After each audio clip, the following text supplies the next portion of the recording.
Last video సంత గురించి పెట్టాం కదా. ఈ వీడియోలో సంత గురించి మరికొన్ని విషయాలు చెప్పుకుందాము. మాలాగా పెట్టాలనుకునే వారికి ఎంతో కొంత ఇన్ఫర్మేషన్ ఉపయోగపడుతుందని అనుకుంటున్నాము. ఫస్ట్ పాయింట్, మీరు సంతలో పెట్టాలనుకుంటే యాజ్ పాసిబుల్ 3:30 కల్లా వెళ్ళండి.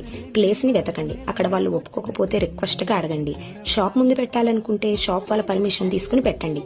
మీ దగ్గర స్టాండ్ ఉంటే పర్వాలేదు. ఇన్ కేసు లేదనుకోండి, అక్కడ స్టాండ్ అండ్ లైట్స్ వాళ్ళు ఇస్తారు. స్టాండ్కి 70 రూపీస్ అండ్ లైట్స్కి 35 to 45 రూపీస్ తీసుకుంటారు. సంతలో పెట్టడం ప్లస్సా మైనస్సా అంటే నేను ప్లస్ అనే అంటాను. ఎందుకంటే అందరూ యూట్యూబర్స్ ఆర్ ఇన్ఫ్లుయెన్సర్స్తో ప్రమోట్ చేయించుకోలేరు కాబట్టి మనలాంటి స్మాల్ బిజినెస్ వాళ్ళకి సంత మంచి ప్లాట్ఫామ్. సేల్తో పాటు మన బిజినెస్ని మనమే ప్రమోట్ చేసుకోవచ్చు. ఇక డ్రెస్ విషయానికి వస్తే డ్రెస్ ఫ్యాబ్రిక్ వచ్చేసి మల్చెందేరి. దీనికి లైనింగ్ కూడా ప్రొవైడ్ చేశారు. యోక్ పార్ట్ మొత్తం చిప్ వర్క్ అండ్ మోతీ వర్క్ వచ్చింది. దుపట్టా వచ్చేసి సింపుల్గా లేస్ వర్క్ వచ్చింది. దీనికి స్ట్రైట్ కట్ ప్యాంట్ కూడా ప్రొవైడ్ చేశారు. మరొక మాట, ఈ పేజ్ జెన్యూనా కాదా అనుకుంటారేమో. 100కి 200% జెన్యూన్. ఇద్దరు హౌస్ వైఫ్స్ వాళ్ళకంటూ ఒక గుర్తింపు తెచ్చుకోవాలని, ఏదో సాధిద్దామని ఈ బిజినెస్ స్టార్ట్ చేశారు.